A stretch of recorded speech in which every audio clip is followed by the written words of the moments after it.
ఓం నమః శివాయ. ఓం నమో నారాయణాయ. కర్మ నివారణ నరదృష్టి నివారణ కాళభైరవాయ నమో నమః. సంచిత కర్మ ప్రారబ్ధ కర్మ ఆగమిక కర్మ నివారణాయ నమో నమః. ఓం శుక్ర అరిష్టేతు సంప్రాప్తే శుక్ర పూజాంచకారయేత్.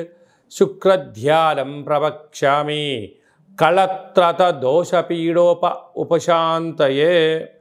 మా ఛానల్కి స్వాగతం. చూస్తున్న వీక్షకులకు ప్రేక్షకులకు ప్రియ కాళభైరవ భగవద్బంధులకి స్వాగతం పలుకుతూ మమ్మల్ని ఎంతగానో ఆదరిస్తూ ఉండబడినటువంటి ప్రియ సోదర సోదరీమణుల అందరిపైనను శుక్ర భగవానుడి యొక్క ఆశీస్సులు ఉండాలని కోరుకుంటూ అందరినీ ధనకనక వస్తు వాహనాలతో నిండు నూరేళ్ల ఆయురారోగ్యాల చేత విందులు వినోదాలు ఆధ్యాత్మికమైన కార్యక్రమాలు అన్నింటా విజయం సాధించే శక్తిని ఐశ్వర్యాన్ని మనశ్శాంతిని ప్రసాదించే శుక్ర భగవానుడు మిథున రాశిలో సంచారం చేయడం జరుగుతుంది.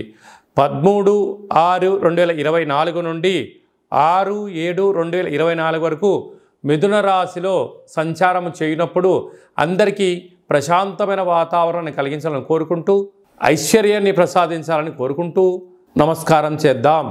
ధనుసు రాశి వారికి మిథున రాశిలో సప్తమ స్థానంలో శుక్ర భగవానుడు సంచారం చేయడం వల్ల ప్రేమికుల మధ్య సయోధ్య, భార్యాభర్తల మధ్య అన్యోన్యత, నూతన ఉద్యోగ ప్రయత్నము, బంగారు ఆభరణాలు, నూతన వస్త్రాలు, విదేశాలకు వెళ్ళాలని మీ కోరిక నెరవేరడం, విదేశాల నుంచి వచ్చేటువంటి ధనము రావడం, స్థిరాస్తులు, చరాస్తులు, భూములు, క్రయ విక్రయాలు, ఆనందకరమైన జీవితానికి మీరే కేంద్ర బిందువులు అవుతారు.